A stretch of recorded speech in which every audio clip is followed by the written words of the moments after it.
नमस्कार, मी doctor Sangeeta Patil. Healing touch या यूट्यूब चॅनलमध्ये तुम्हा सगळ्यांचं स्वागत आहे.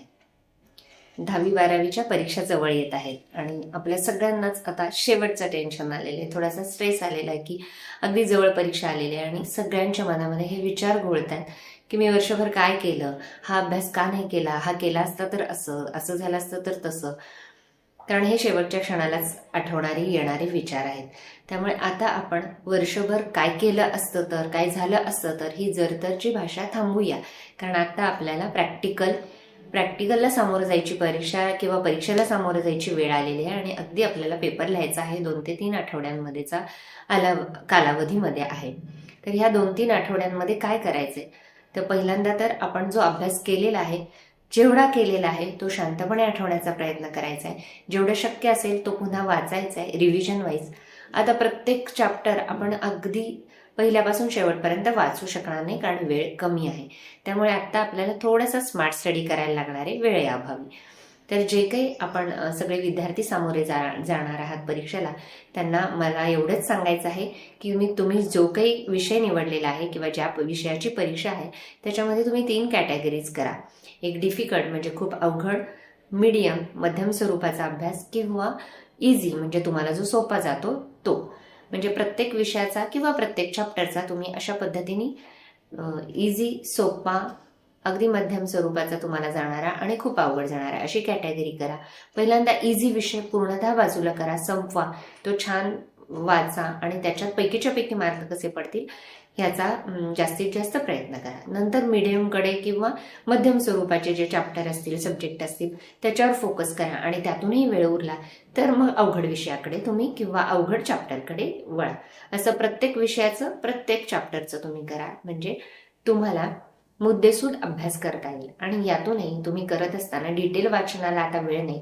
त्याच्यामुळे डेफिनेशन, मुख्य प्रश्न, उपप्रश्न, त्याच्या पहिल्या नोंदी आणि त्याचे जे मेन पॉईंट्स आहेत असं आपण म्हणतो ते लक्षात ठेवा, ते शब्द लक्षात ठेवा आणि त्याचं इलॅबोरेशन किंवा एक्सप्लेनेशन तुमच्या विचारांमध्ये किंवा तुमच्या अंडरस्टँडिंगमध्ये असू द्या. सगळं पाठांतर करत बसू नका.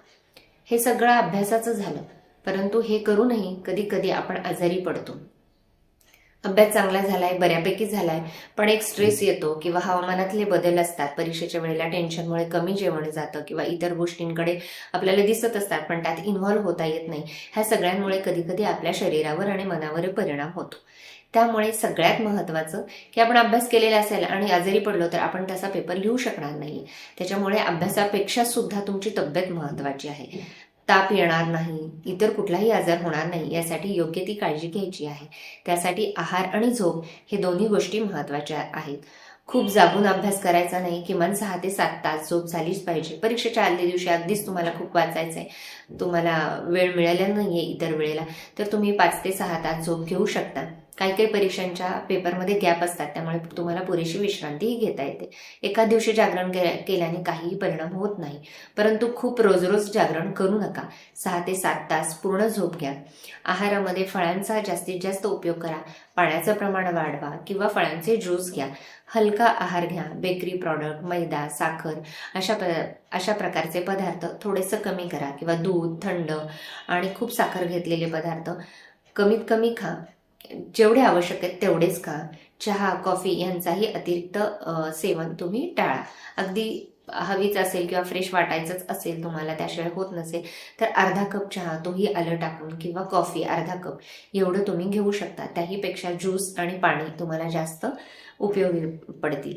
1 ते 2 तासाचा स्टडी एका जागेवर बसून झाल्यानंतर छोटासा 5 मिनिटाचा ब्रेक घ्या. त्या ब्रेकमध्ये आईशी किंवा घरातल्यांची छोट्या हलक्या फुलक्या गप्पा मारा किंवा तोंडावर पाणी मारा. 1-2 फेऱ्या घरामध्ये मारा.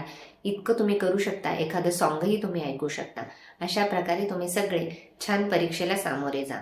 तुम्ही जेवढा अभ्यास केलाय तो आपल्याला जास्तीत जास्त चांगल्या प्रकारे त्या पेपरमध्ये कसा उतरवता येईल ह्याचा जास्तीत जास्त चांगल्या प्रकारे विचार करा आणि त्याच्या पद्धतीने नियोजन करा. पेपर समोर आल्यानंतर अजिबात घाबरून जाऊ नका. ज्या गोष्टी तुम्हाला सुंदर येतात, चांगल्या आठवतात त्या पहिल्यांदा लिहा आणि नंतर बाकीच्या लिहा.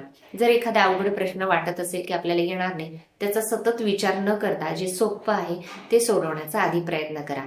सोपं, मध्यम आणि अवघड अशा पद्धतीने तुम्ही जर प्रवास केला लिहिण्याचा सुद्धा आणि अभ्यासाचा सुद्धा, तर तुमचा कॉन्फिडन्स बूस्ट होईल आणि तुम्हाला जास्तीत जास्त चांगले मार्क मिळतील. तुम्हाला सगळ्यांना परीक्षेसाठी खूप खूप शुभेच्छा. धन्यवाद.